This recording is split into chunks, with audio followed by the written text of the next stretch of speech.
Jem is my name, no one else is the same. Jem is my name. Jem. Well, here we are at the end of Season 2.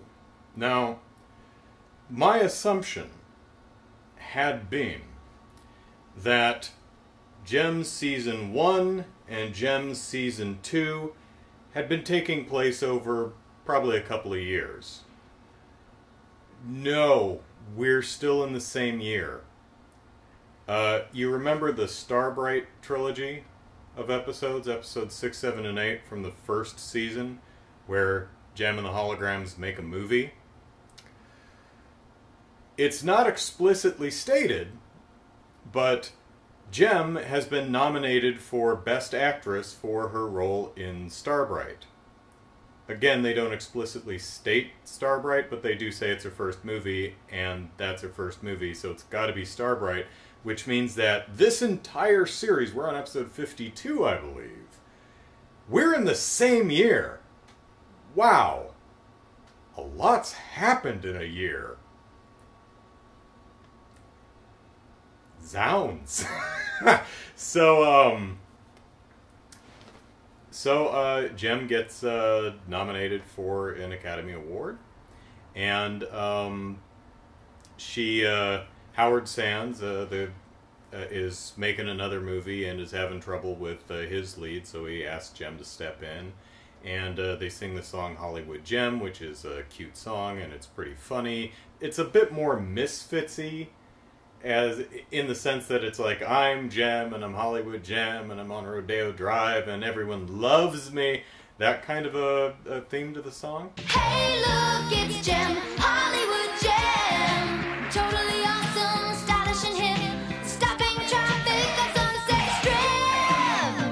Strip. But I'm sitting there thinking, oh no, I really hope they don't do one of those things where JEM gets a swelled head and gets too big for her britches, and then her, she goes full on Hollywood diva and leaves her friends behind, and they get mad at each other, and she finds out the true meaning of friendship and gets back with her band because that's where she belonged in the first place. I'm guessing that's probably like exactly what they did in the JEM the Holograms movie that they made a few years ago. So I was thinking, oh god, I hope they don't do that. And they don't do that, so thank goodness. No, JEM, she's nominated for an Academy Award for acting. Howard Sands asked her to fill in for another part, so she's like, hey, I'm doing another movie. She and the Holograms get invited to some French filmmakers, big prestige picture filmmaker kind of dude, his Hollywood mansion party, so he can ask her to drop out of Howard Sands' film and be in his. And it's like, oh, I'm prestigious film art good dude. Drop out of Howard's thing and do mine, and you'll be much more likely to win Best Actress, because it's two different award categories, you see. And she says, sorry, but no, gotta, honor my commitments, so no. And she says, okay, well, let's enjoy the party, and she walks over and she sees Kimber and Sean, who's back. He's actually working on the movie too. He's doing some of the songs. So Kimber's like, hey, want me to work on you with the lyrics? And he says, absolutely. So she finds him in the jacuzzi, fully dressed, because they can. But they're having fun, so good on them. So Sean takes Kimber out for a drive and takes her to the top of the hill overlooking the Hollywood sign and the rest of Hollywood, and says, I like you, you like me. I think we should make more of a commitment with our relationship. And she says, oh my god, I can't wait to tell Jarek I'm engaged. And he goes, whoa, wait.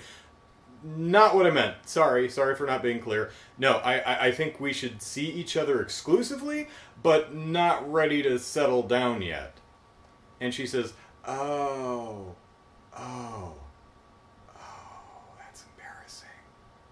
but at least she handles it better. I mean, she feels really embarrassed, but she does handle it a lot better than, like, you know, Aja did when Craig tried to introduce his sister, Stormer, as his sister. And he's like, you know how my name's Craig Phillips? This is Mary Phillips. And he's like, she's your wife? Whap! And to be fair, that was absolutely the wrong way to do that, Craig. But, yeah, so nice to see them handling this like adults, but I heard a noise. But Kimber is Kimber, and I don't think she wants to be tied down either. So they're working on the movie, and guess who the stuntman is? Yeah, stuntman Jeff. So another one of Kimber's boyfriends. So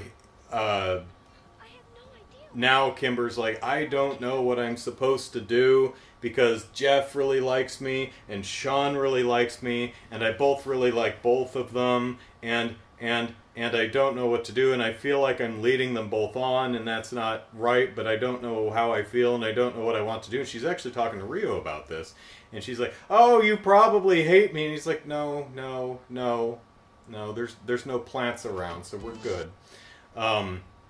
He does, oh, let's back up a bit. That director who wanted to pull Jem away from Howard Sands, he immediately started spreading rumors that Jem was saying, oh, this director wanted me, he's trying to poach me. He's like, no, that's not true, I'd never work with Jem.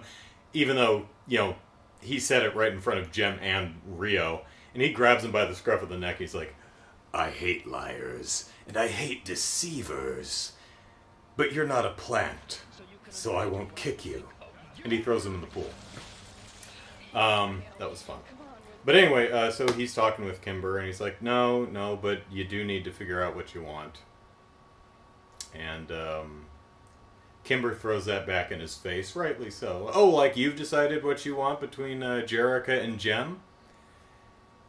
And it cuts to the next scene. Well, it might be best for everyone if you decided who you cared for the most. You mean the way you've decided between Jem and Jerrica? Really could have used a Rio reaction shot there. Just my notes 30 years late. So the episode is really about really Kimber more than it is Jem or Jerrica. And stuntman Jeff is trying to impress her by doing more and more dangerous stunts. And then he proposes to her, and I think the way Kimber reacts, it's the fantasy of being married that she's digging more than the actual idea of being married. She's also not one who easily says no. Like, any guy who asks her out, she's probably going to say yes. So if a guy proposes to her, she's going to have a hard time. I mean, initially she does go, I need to think about it. And then he goes, I can't wait any longer, you must tell me now. And she's like, okay, I'll marry you. Oh, Sean, yeah, hey, you're not mad, right? And he's like, no, I told you I wasn't ready to settle down, but apparently you are. That's okay. Sean handles things like an adult. He's hurt. Because he was going to propose to her, too.